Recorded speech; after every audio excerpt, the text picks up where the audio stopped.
जेके Yadav films present. ए का करत तारू? सबे गांव से जाता लोग, तू काहे इतना देर कइले बारू? नइखे जाए के बा? भोला बाबा ऐसे ही खिसियाइल बारे सावन में। बहुत भक्त लोग उनके नइखे जात कोरोना के डर से। अरे काहे इतना परेशान कइले बानी? चलत बानी, होता गइल 2 मिनट राउरी प्लीज। बोल बम बोल बम बोल बम बोल बम बोल बम बोल बम।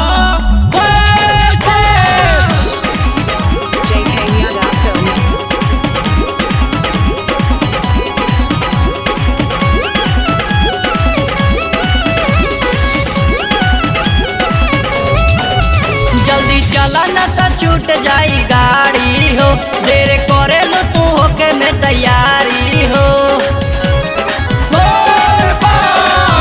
जल्दी चला न तो छूट जाई गाड़ी हो, देर करे लो तू होके में तैयारी हो।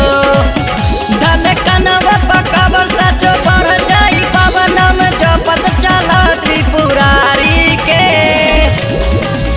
सब गिरे बाबा भोला भंडारी के, जल धर के बाबा की समाधि के। सब गिरे बाबा भोला भंडारी के, जल धर के बाबा की समाधि के। JK Yadav Films.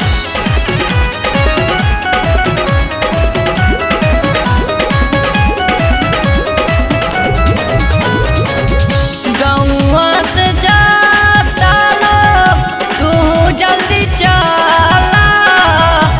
Makeup cream powder संग ही में डाला। गिरहुआ गजब खिसिया जानी काहे, अगुता जानी भी। देखा सब गइले आगे तारा 4 घंटा लागे। देखा सब गइले आगे तारा 4 घंटा लागे। दूर करई अपन बीमारी के। सब गिरे बाबा भोला भंडारी के, जल धर के बाबा की समाधि के। सब गिरे बाबा भोला भंडारी के, जल धर के बाबा की समाधि के।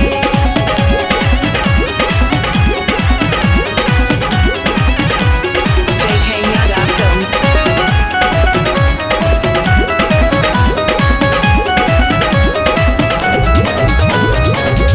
कि कितना देर लागी अउरी करतानी बेट हो। दूर बाटे बाबा नगरिया, कर जानी लेट हो। पियाऊ किरीस खिसियाई जानी कावरे उठाई चली हो। हो देखा अरुण रवि ने बारे भगती में लीन। हो देखा अरुण रवि ने बारे भगती में लीन। करता रे जयकार जटदारी के।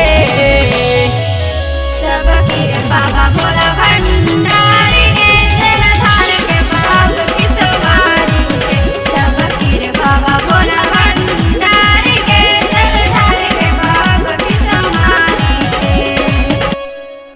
JK Yadav Films.